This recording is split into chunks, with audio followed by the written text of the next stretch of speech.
What is the length of a life cycle? It varies.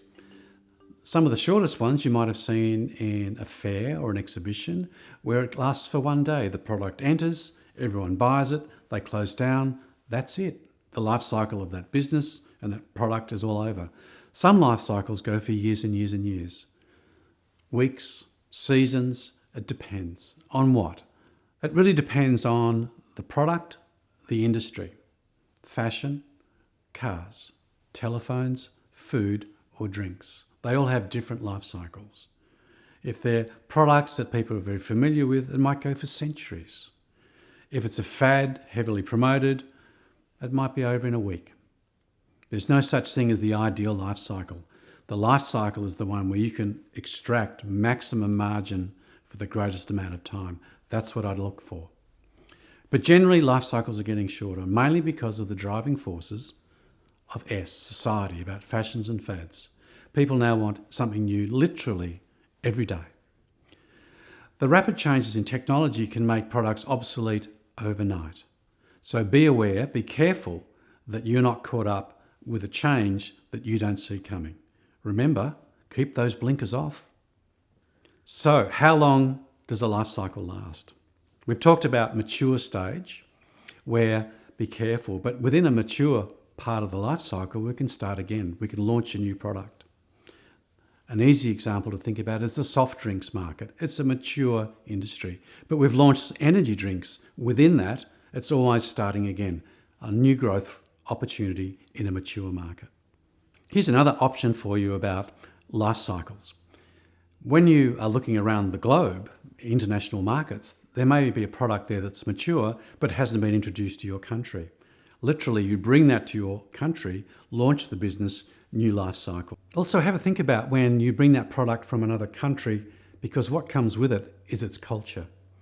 Will that culture fit into your country, into your market? Be careful. You must decide whether your organisation wants to plunge head first during the introductory stage or hold off and watch whether there's a market being established.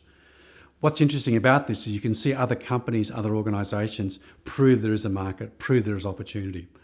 Your choice, lead or follow. I find that most followers spend less money to be active and competitive in the marketplace.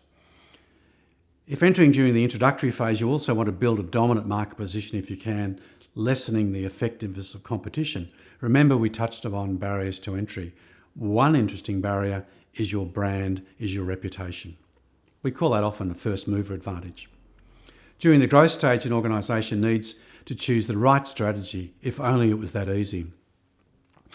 How will you determine long-term success? What does long-term mean to you? During this stage, refine and confirm the target market, expand distribution channels, and look at the product improvement, possibly adjust the price. Remember that when we look at our books and our resources, everything's frozen in time. That's what they're called models. We're actually driving this thing called an organisation, constantly adjusting. In the mature stage, a few different strategies. Perhaps modify the product. You could start to think about new life cycles of 1.1, 1.2, 1.3, or increase the promotional effort. Get more people aware of what you're trying to do. The decline stage, it's difficult. The greatest challenge, do you stop the promotion or drop it altogether? One of the tests for that is to think about what your competitors are doing and also constantly surveying your customers. Will they continue to buy? Finally, improving the features. Give it some style, perhaps, change the look, even the colour. Drop some lines, drop the entire product.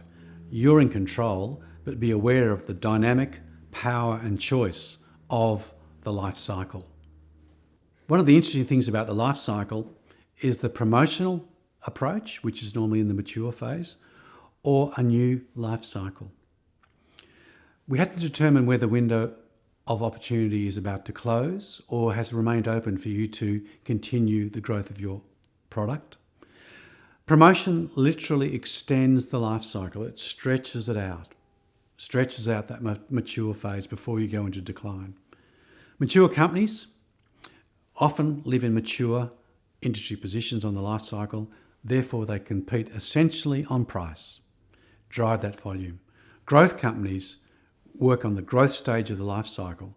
When they get past that, they'll jump to a new curve and try to lead into a new form of growth, compete on quality and difference. An example of jumping from one curve to the next, the fashion industry. Seasons, summer, autumn, winter, spring. Before that, agriculture, the 4 seasons, summer, autumn, winter, spring. But the most common one we've all seen is the IT industry, version 1.1, 1.2, 1.3. I wonder who thought of that first. So what?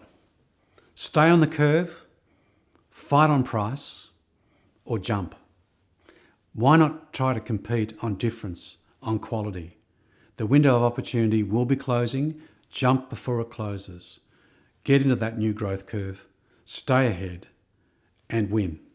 So now it's your turn, the life cycle.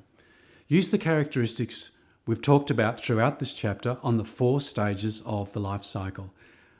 I'd like you to determine where your product currently is on your life cycle.